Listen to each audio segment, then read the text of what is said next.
Hey dear patrons, Edwin Culver here. Just wanted to give you guys a lengthy update. I got a little list of a lot of things going on here, but if you stick around, I'm going to play a lot of music for you guys. I'm going to share a lot of new music. I'm going to explain quite a bit of old music. Going to do some music history at the very end. And going to share with you what's going on with the War Suite. Going to share with you what's up with the new CD. And going to give you a little bit of musical analysis of some of the pieces I'm writing. And like I said, with the music history, we're actually going to take a deep dive into some older music that is played on the guitar.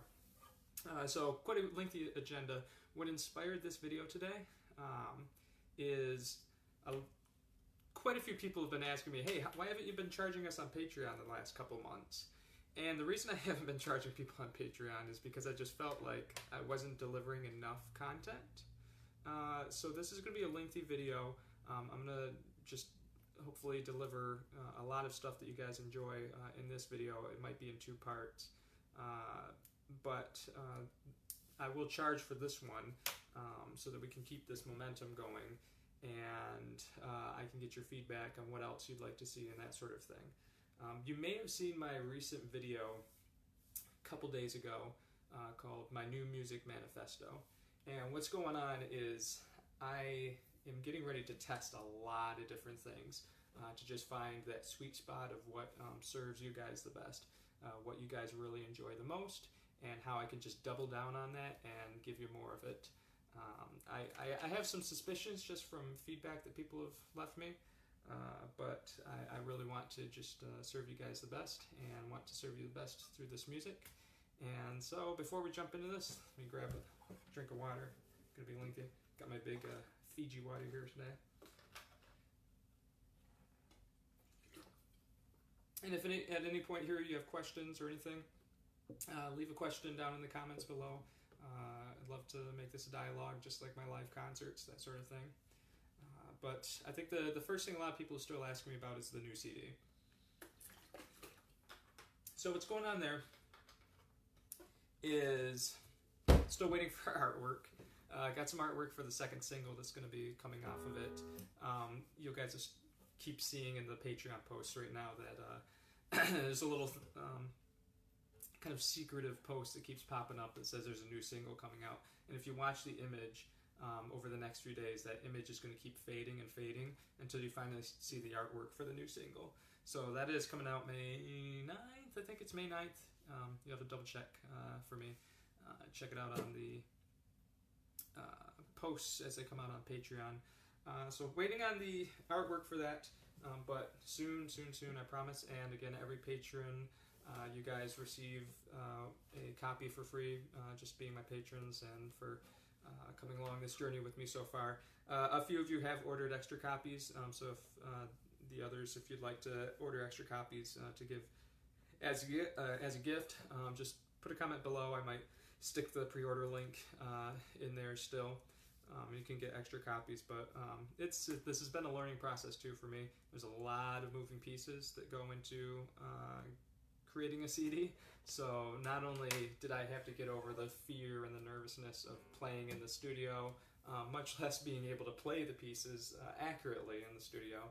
That's the one thing you don't really hear about when you go into the studio, but it's really more of an endurance game than anything, because you've just got to be 100%, and you just you play it and you play it and you play it and you play it. And you keep trying to get the best take that you can. You try to get the best run through that you can. And that's exhausting because by the time you're done with the second or third piece, it's like, oh, we still got several more takes to do. We haven't even gotten to the other big pieces or anything like that. And there's a lot of work there just recording it. But once the recording process is done, then you actually have to do what's called mixing and mastering it. And so mixing it is where you kind of tweak the recording a little bit just to make sure a lot of those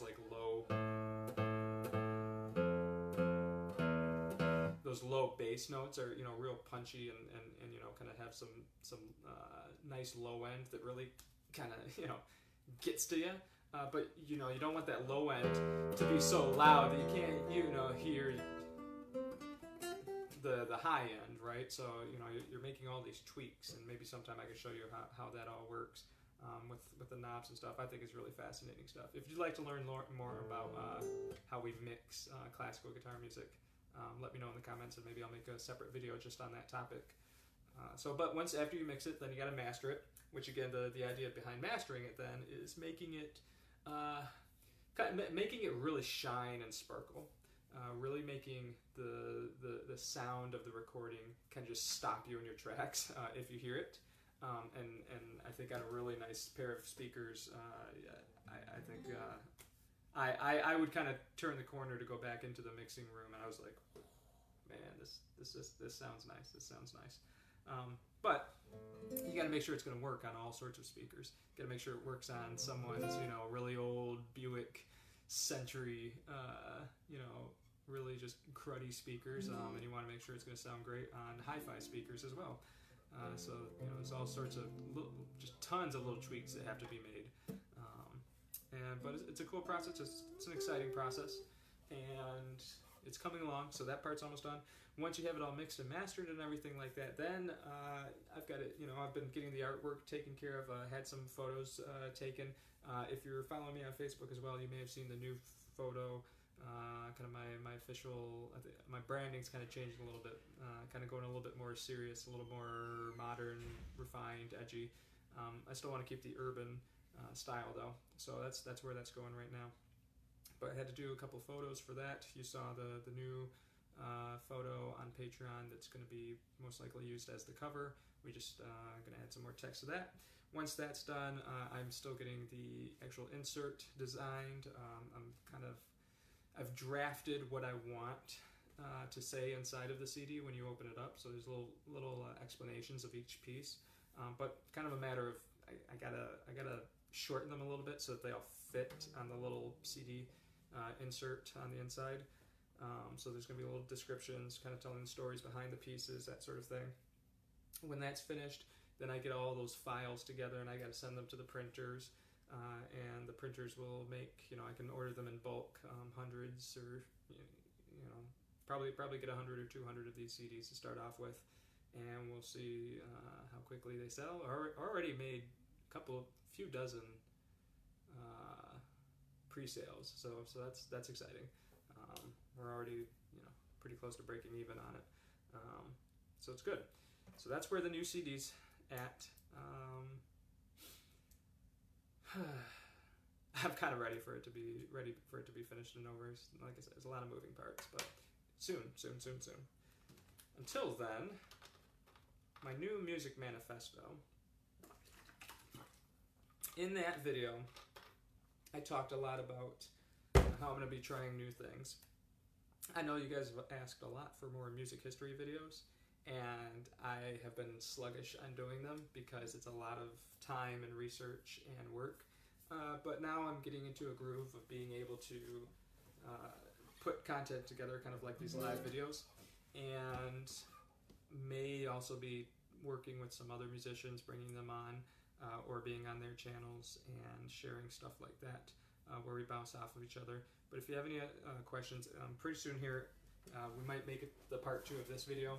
I'm actually going to talk a lot about some Renaissance music for guitar. The Renaissance is a really, obviously fascinating time in history, but also in music history, because a Renaissance period is where we first get the sounds of polyphony in Western music.